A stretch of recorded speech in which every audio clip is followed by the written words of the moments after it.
Great Lakes Prepping here. Well, it's another canning day, and today I'm doing pickled jalapeno and banana pepper rings. I go through a pretty fair amount of store-bought banana pepper and jalapeno rings, so I decided, you know what, let me just make a bunch for myself. I've done this in the past and it works really well, and it's pretty easy, all things considered. So my objective here is to start with all of these beautiful looking peppers, some from the store, some from my garden. I wonder if you can tell which came from the Italian market nearby and which came from my humble little garden. It's pretty amazing the difference in those two. But anyway, my objective is to take all of this and turn it into something that looks like this, or more specifically, like this. This is from a batch I made just a month or two ago. And I haven't done yellow peppers yet this year. Hopefully, I'm gonna end up with somewhere between 3 and 4 jars of each of these. So we're gonna get the brine going and get the jars boiling to sterilize, and then it's time to chop some vegetables. While I'm getting the other stuff started, I've got my jars in the canning pot full of water. I'm gonna boil them for just a few minutes. It's gonna take a while for all this water to get up to boiling. We're gonna make sure the jars are nice and sterilized by leaving them in some boiling water, just for a little bit. All right, let's get the brine going for the jalapenos. We're gonna start off with 3.5 cups of white vinegar.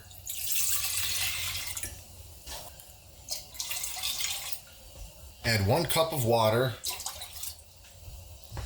and 1 tablespoon of pickling salt. And of course, you can just use any kind of kosher salt or pickling salt or cheese salt. Now we're gonna heat this up to just about the point of boiling and then turn it back off.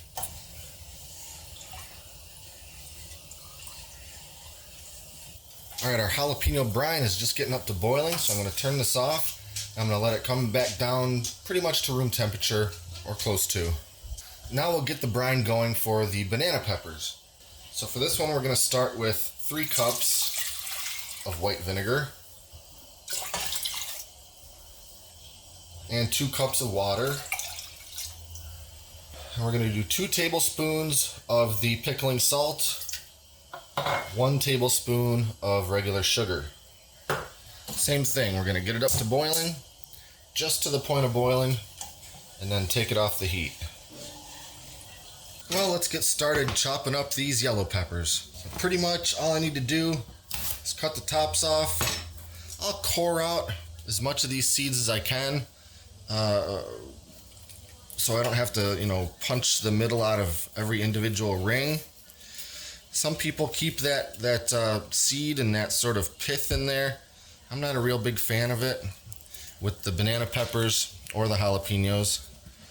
So I'll just do as best I can. Some seeds are gonna get in there and I don't really mind, but I don't want this whole chunk in there. That's not gonna be very palatable. Now it occurred to me that a lot of the yellow peppers that you buy at the store are actually crinkle cut, and it might be hard to see that inside of this jar, but I haven't done this before with the banana peppers, but I was thinking about trying my Crinkle Cut Knife and seeing if that does a decent job. If so, awesome. If not, I'll go back to the regular chef knife.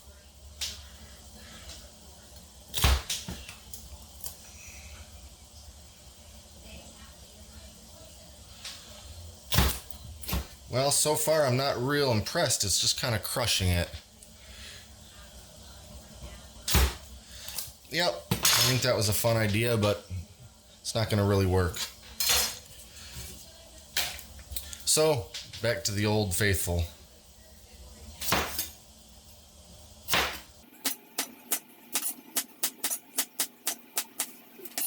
You see I'm wearing gloves.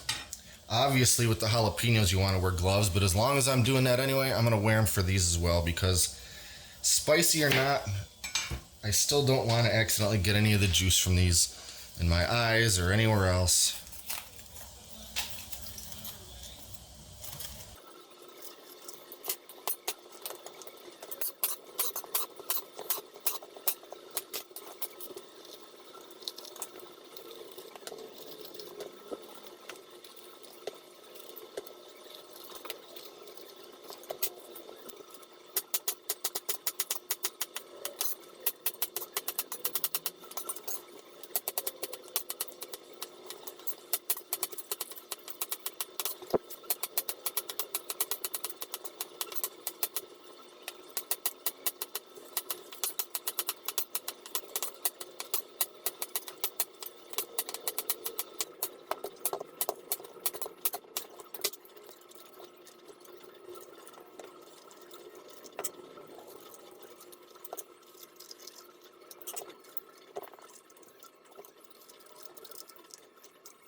Very carefully removing the jars from the water bath canner now that they're sterilized. Have to very carefully pour that hot water out, and I'll line them up on this towel here on the counter.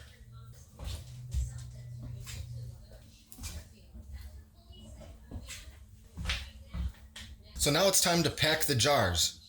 I think that I have somewhere between 3 and 4 pint jars worth of banana peppers and jalapenos. So what we want to do is just try to jam as many of the rings in a jar as we can. Really pack them in there. Not so hard that you're squishing and destroying your rings, but enough that you can really pack them all in there as best you can.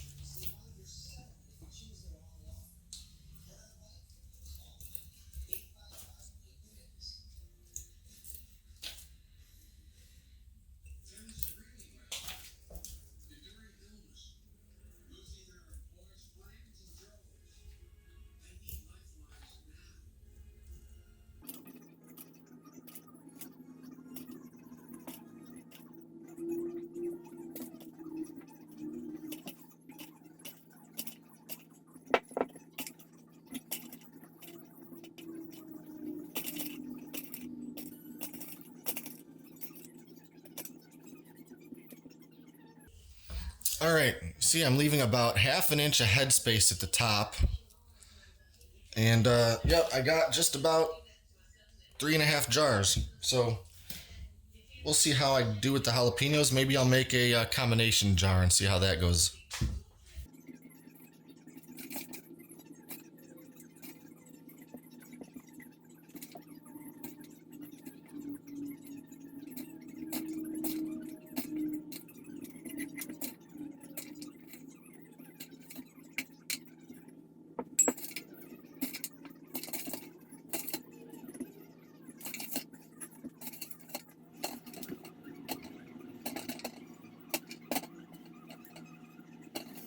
Well, it looks like I'm only going to get 3 pints of jalapenos. That's okay. I'll have this little half guy left over. You know what? I won't even can this one. I'll just put the brine in, turn it into a sort of a fridge pickle pepper. That'll work just fine. I'll eat these first. All right, there's just one more thing to do before I add the brine. If you've seen any of my other pickling videos, you've seen me talk about a product called calcium chloride. Now, calcium chloride is just the chemical name of what is sold under the brand name Pickle Crisp. Or there's some other companies, I think Mrs. Wages makes their own called Extra Crunch or something like that. All it is calcium chloride. You add this to pickled vegetables like this, it keeps them crispy, or at least it helps keep them crispy and crunchy. Sometimes people seem weird about using something called calcium chloride rather than a brand name called Pickle Crisp. It's the exact same thing, except this bag costs a fraction of what a container of Pickle Crisp costs. Also, any jar of pickles, banana pepper rings, jalapeno rings that you buy from the store, look at the ingredients. On the ingredients, it's going to say calcium chloride. So, for pint jars, we're just going to do a little teeny tiny 1/4 teaspoon. Just put it right there on top. When you pour that brine in, it'll mix all in just fine.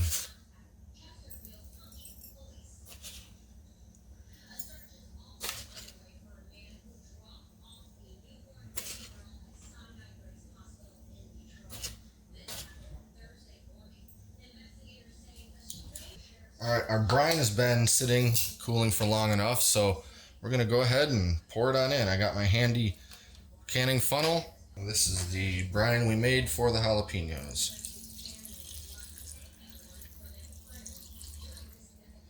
What we're going for is getting the level of brine just above the level of the jalapenos, leaving just a little bit of space at the top of the jar.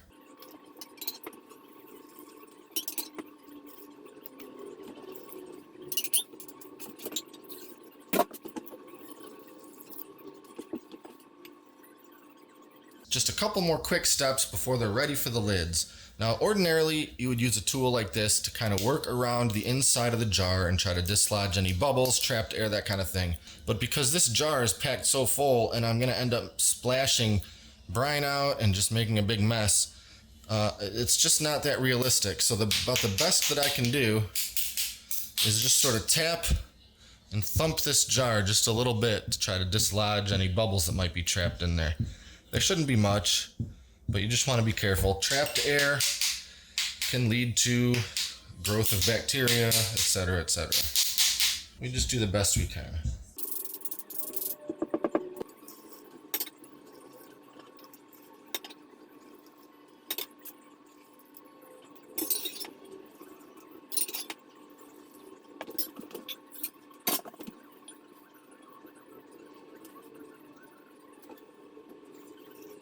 One last thing to do before we put the lids on, and this is very important.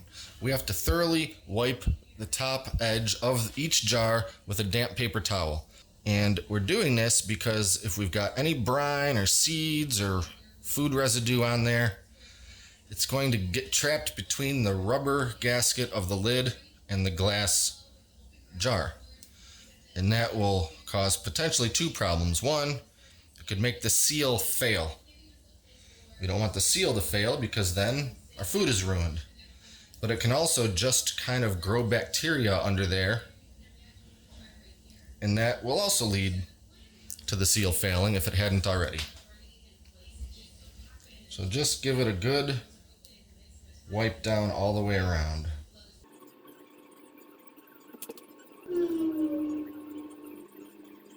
As always, we put the lids of our jars in some water and get it up to boiling for a couple minutes. This both makes sure that the lids are sterile and it helps soften that rubber gasket just a little bit. So I'll let these boil for a couple minutes and then we're putting them on the jars. Now we just use our little magnetic lid lifter, pull them out of the pan full of water, set them on.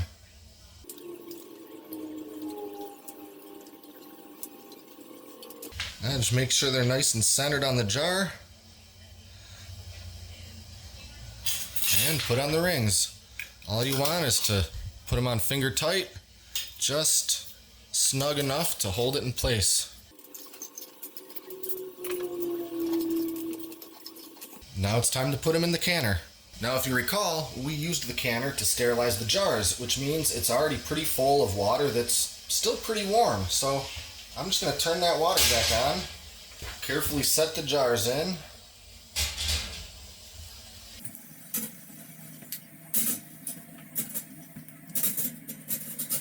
And like I mentioned, I'm not going to bother canning this one. I'm just going to let it cool down to room temperature all the way and then just stick it in the fridge. Now, it's recommended that you put them in here such that they're sitting nice and level and none of the jars are touching one another. That gets trickier when you're working with the bigger quart jars, but it should be no problem here. Also, and it might be hard to see this in the video, the level of my water is a good inch or more above the top of the jars. That's good too. Now we just have to do what is called processing, which is basically boiling this water with the jars in them for a predetermined amount of time. In the case of pickled pepper rings in pint jars, we need to process it for 10 minutes. If they were quart jars, we'd have to go 15 minutes. Now, it's not considered processing until the water is at a full rolling boil.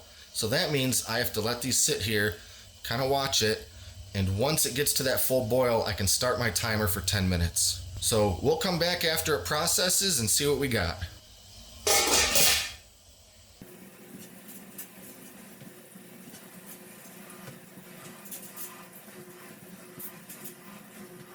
All right, I've pulled them out of the canner. After the 10 minutes of processing, I turned the heat off and I let them sit in the canner for about another 8 to 10 minutes just to let them cool a little bit more before I pull them out into the cold air. Now I'm gonna let them sit on this counter for the entire day, maybe the entire night, until they're pretty much cooled down to room temperature. Now in the next few minutes, I'm gonna hear each of these lids pop, and that means that it's sealed now. If one of the lids doesn't pop, that means that the seal didn't work, and essentially the canning was a failure. Oh, I just heard one right there.